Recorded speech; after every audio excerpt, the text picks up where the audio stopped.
Season 2 की शुरुआत में हम 19 एडम को देखते हैं, जिसे एक किलर ने कमरे में बंद किया हुआ है, जो उसे मारना चाहते हैं लेकिन वेडनेसडे काफ़ी बहादुर है। वेडनेसडे बताता है मैं यहाँ कैसे पहुँचा और हमें 6 हफ्ते पहले का सीन दिखाया जाता है, जहाँ वेडनेसडे गोडी के किताब से अपने पावर को कंट्रोल में करना सीख लिया था। मशहूर किलर को मारने का वेडनेसडे का बचपन से ही सपना था, जिसने बहुत सारे बच्चों को मारा था।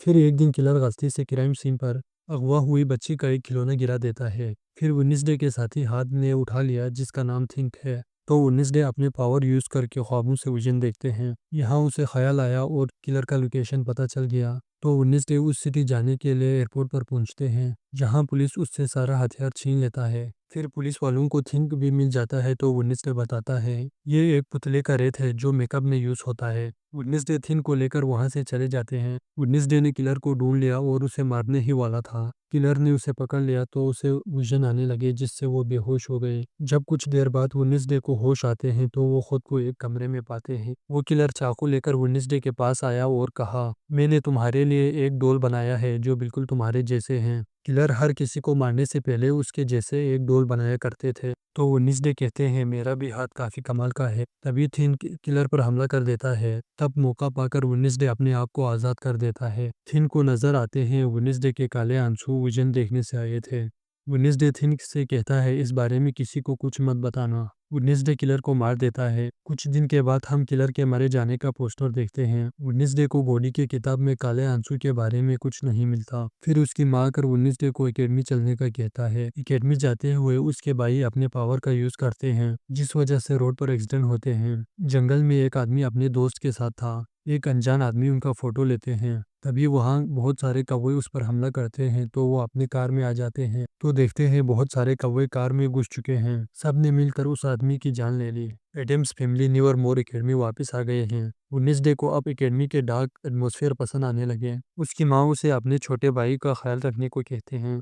वेडनेसडे अपने भाई पक्ष को यहाँ के सारे बात बता देता है और ये भी कहते हैं अगर किसी को मार देना है तो मेरी मदद लो। फिर वहाँ वेडनेसडे से मिलने बहुत सारी लड़कियां आते हैं जो वेडनेसडे का फैन है। इनमें से लाल बालों वाली लड़की वेडनेसडे का सबसे ज्यादा फैन है, लेकिन यहाँ सारन आकर अपनी पावर से उन सारे लड़कियों को यहाँ से भगा देता है। वो वेडनेसडे का काफी तारीफ करते हैं क्योंकि पिछली बार वेडनेसडे ने स्कूल को बचाया था। यहाँ वेडनेसडे स्कूल के नए प्रिंसिपल से मिलते हैं। प्रिंसिपल वेडनेसडे को रात पर होने वाली पार्टी में दावत देते हैं। वेडनेसडे मना करके यहाँ से चला जाता है और सीधा अपने दोस्त के पास आते हैं। फिर उसके दोस्त इनिट सब बच्चों को यहाँ से जाने का कहते हैं। इनिट वेडनेसडे से कहता है मैं एक वेयरवुल्फ हूँ, यानी आधी इंसान आधी भेड़िया। फिर इनिट वेडनेसडे से कहते हैं मुझे एक लड़के से प्यार हुआ है जो मुझे पार्टी में मिला था। फिर दोनों एक दूसरे को गिफ्ट देते हैं। वेडनेसडे अपने डार्क बुक इनिट को पढ़ने देते हैं जो उसे काफ़ी अच्छे लगते हैं। अब इनिट के क्लासमेट वहाँ आते हैं लेकिन वेडनेसडे को कहकर वहाँ से भगा देता है। इनिट बताता है मुझे ये नहीं कोई और पसंद है जो मेरी तरह एक वेयरवुल्फ है। यहाँ उन दोनों को एक फोटो मिला जिसमें कोई वेडनेसडे पर नजर रख रहा है। वेडनेसडे उस फोटो को उठाकर अपने पावर से विजन देखने लगता है तो उसे पता चलता है जब से वो स्कूल आया है कोई उसका पीछा कर रहा है। उसे फिर से काले आंसू आने लगे। उधर उसके मोम डैड पक्ष को रूम में ले जाते हैं जहाँ उसके साथी बताता है मैं पहले मक्खियों को कंट्रोल करते थे लेकिन अब मैं सारे जानवरों को कंट्रोल करना सीख चुका हूँ। तब पक्स बताता है मुझे तो जानवर खाना पसंद है। कुछ देर बाद एडम्स फैमिली प्रिंसिपल से मिले जो वेडनेसडे के मोम मोटेशिया को स्कूल की गाला कंपटीशन के हेड बनाने के लिए पूछता है। पहले ये काम एक अमीर लड़के की माँ करते थे, फिर उसने ये पोस्ट छोड़ दिया इसलिए वो लड़का भी स्कूल नहीं आता। प्रिंसिपल एडम्स फैमिली को रहने के लिए एक घर भी देता है जो मोटेशिया को बहुत पसंद आते हैं, लेकिन वेडनेसडे को पसंद नहीं आता और यहाँ से चला जाता है। मोटेशिया ये सोचकर परेशान हुआ वेडनेसडे मुझसे कुछ छुपा रहे हैं। वेडनेसडे और थिंक जंगल से वापस जा रहे थे। वहाँ उन्होंने पुलिस को देखा जो मरे हुए आदमी की जांच कर रहा था। पुलिस पता लगवा लिया था कौओं ने उसकी जान ली है। तभी वेडनेसडे को एक आदमी दिखाई दी जो उसे देख रहा था। वेडनेसडे ने उसका पीछा किया और उसे पकड़ लिया। वो आदमी कोई और नहीं बल्कि पुलिस ऑफिसर ही था। कहते हैं मरने वाला आदमी मेरा दोस्त था और हम दोनों एक केस पर काम कर रहे थे जिसमें हम आउटकास्ट की मदद करना चाहते हैं। इसका बेटा भी आउटकास्ट है जिसको वेडनेसडे जानते हैं, जो इस वक्त कैद में है। वेडनेसडे कहते हैं टाइलर को उसकी बुरे कामों का सजा मिल रहे हैं कि मेरे दोस्त के मौत का राज जानने में मेरी मदद करें। वेडनेसडे वहां से जाने वाला था तब केल्विन कहता है एक आंख वाले कौवे यानी रेविन से बच के रहना। वेडनेसडे ने अपने ऊपर रेविन को देख लिया।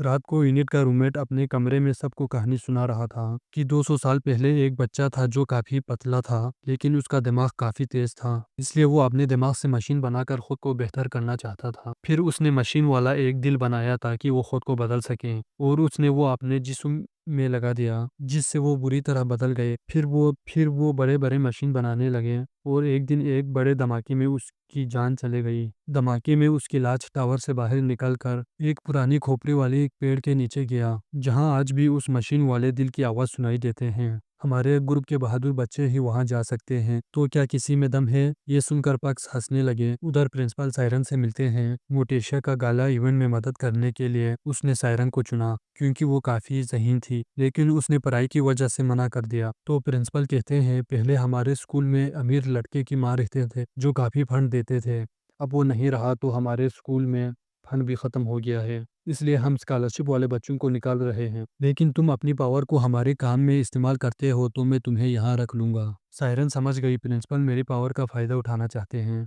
वो परेशान हो गए, क्योंकि वो पहले से ही बदनाम था अपनी बात को जबरदस्ती मनवाने में। इन्हीं तो अब थिंक वेडनेसडे की बात कर रहे हैं कि वो फेमस होने के बाद हम दोनों को भूल गए हैं। लिड ने थिन के लिए एक छोटा सा रूम बनाया है जो उसे काफी पसंद आया। रात होने पर वेडनेसडे गिटार बजाने लगे। ये सुनकर म्यूजिक टीचर भी आते हैं और अच्छा म्यूजिक बजाने का टिप देता है। उधर प्रिंसिपल ने मोटेशिया को दिखाया कि स्कूल के बच्चे कैसे लकड़ियों से कोने बना रहा है। साथ ही मोटेशिया को गाला इवेंट के लिए मना रहे थे, जिस पर मोटेशिया कहते हैं, मैं अभी कंफ्यूज हूँ, अभी मुझे सोचने दो क्या करना है। सायरन भी मोटेशिया की मदद करने के लिए राजी हुआ। तब तक वेडनेसडे अपने रूम में आए। इनिट बताते हैं कि अमीर लड़की ने हमारे लिए एक लेटर भेजा है। लेटर में लिखा था, मैंने वेडनेसडे को फ़ोन किया लेकिन उसने नहीं उठाया। वेडनेसडे कहते हैं, मैंने फ़ोन पानी में डाल दिया था। वो देखते हैं अमीर लड़के ने उसके उज्जैन में देखे एक पेंटिंग भेजे हैं। ये देखकर वेडनेसडे हैरान हो गया। तभी उसे एक लेटर भी मिला जिसमें लिखा था, तुम्हारी किताब बहुत बेहतरीन है। और जब वेडनेसडे ने चेक किया तो उसकी नावल किसी ने चोरी किया था। वेडनेसडे लेटर पढ़कर समझ गए कि मेरे नावल को फोनिक्स के आग के अंदर जलाने वाले हैं। प्रिंसिपल ने सबका वेलकम किया और कहा, मैं आउटकास्ट के स्कूल को ऊंची पोजीशन पर ले जाना चाहता हूँ। फिर उसने आग का गोला फेंककर फोनिक्स को जला दिया, जिसे देखकर सब बच्चे इंजॉय करने लगे। पक्स यहाँ से स्केल ट्री के पास जाने वाले हैं। तब वेडनेसडे अपने नावल को ढूंढ लिया और वो प्रिंसिपल के पास आए तो प्रिंसिपल ने उसका वेलकम किया। प्रिंसिपल वेडनेसडे को एक पेंटिंग देते हैं तो वेडनेसडे कहते हैं, हम यहाँ पर आने वाले तमाम दुश्मनों को खत्म कर देंगे। फिर उस पेंटिंग को जलाकर वहां से जाने लगा। उसके इस हरकत पर इनेट भी भड़क उठी। रात होने पर पक्स स्केल ट्री के पास आकर मशीन वाले दिल की आवाज़ सुनने की कोशिश कर रहा है, लेकिन एकदम से कोई चीज़ बाहर आते हैं जिससे पग गिर जाते हैं। गलती से उसके हाथ ज़मीन पर लगा और उसने बिजली का झटका ज़मीन को दे दिया, जिससे वहां दफन आदमी जिंदा हुआ। तो उसे देखकर पक्स काफ़ी खुश हो जाते हैं। उधर वेडनेसडे को जैसे ही इनेट ने छुआ तो उसे विजन आने लगे, जहाँ काफ़ी सारे कौवों के बीच इनेट की कब्र को देखते हैं। इनेट ने वेडनेसडे के पीछे से पकड़कर कहा, मैं तुम्हारी वजह से ही मरा हूँ। ये विजन देखकर वेडनेसडे तड़प रहे थे। तब उसे इनेट और मोटेशिया देखने लगते हैं। कुछ देर बाद वेडनेसडे को होश आया, जिसमें वो मोटेशिया के साथ घर पर थे। मोटेशिया ने बताया, तुम्हारी पावर तुम्हारे कंट्रोल से बाहर होते जा रहे हैं, इसलिए तुम्हें काले आंसू आ रहे हैं। अब तुम मुझे गोडी का बुक दे दो, जिसकी वजह से तुम अपनी पावर बढ़ा रहे हैं। वेडनेसडे कहते हैं, गोडी ने वो बुक मुझे दिया था, मैं आपको हरगिज नहीं दूंगा। इतना बोलकर वापस यहाँ से स्कूल की तरफ जा रहे थे। यूनिट वाले विजन में कौवे थे, इसलिए वो केल्विन से बात करने का फैसला करते हैं। जैसे ही उसके घर पर आए, ये देखकर परेशान हुआ कि कौवों ने केल्विन को भी मार दिया है। वेडनेसडे ने अपनी पावर से केल्विन को छूकर विजन देखने की कोशिश करता है, लेकिन उसे कुछ भी नजर नहीं आता। तभी यहाँ पुलिस शेरिफ आकर वेडनेसडे को गिरफ्तार करके पुलिस स्टेशन ले जाता है। वेडनेसडे कहता है, मुझे इस बारे में कुछ नहीं पता, शायद उसके बेटे टेलर ने ही मारा होगा, क्योंकि वो अपनी डेड से बहुत नफरत करते थे।